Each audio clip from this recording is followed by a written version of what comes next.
Pozdrav drugari, danas pravimo jednu odličnu kombinaciju sa batacima i džus sokom. Zato nam je potrebno brašno, 6-7 manjih bataka, so i 400 ml džus soka. Prvo što radimo, znači u neku posudu poređajte batake. I uzmite sok i nalite preko bataka. Znači što se soka tiče, ja sam uzeo neki džus, može i multivitamin ili ceđena pomaranđa, ali ovo najbolja kombinacija, najjeftinija.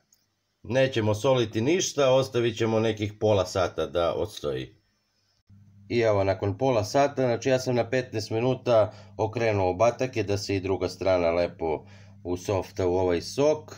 Sada ću da ih izvadim i ovaj sok nećemo da bacamo, sipajte ga, ja ću u ovu činiju.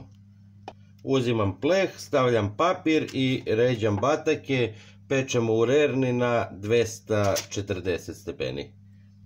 I nakon 20 minuta uzimamo tiganj i ovaj sok sipamo u tiganj bez ulja. Znači da podsjetimo, ovo je sok u kome su stojali bataci i 2 ravne kašičice soli dodajte odmah. I promešajte i čekamo da se zagreje. I evo, nakon meni, znači tačno 23 minuta, bataci su gotovi, znači na 240 stepeni. Evo, sok lagano kreće da vri i idemo dalje. Zatim, znači uzimamo odmah 2 onako pune kašičice brašna i dodajemo ovdje. I mešamo. I evo, nakon minut mešanja ubacujem batake ovdje da se kuvaju. Stavljam poklopac i posle minuta ćemo da okrenemo batake. Evo, nakon minuta, znači okrećemo na drugu stranu. I evo, nakon znači još minuta, ukupno 2, gotovo je, sada ćemo da sipamo na tanjir.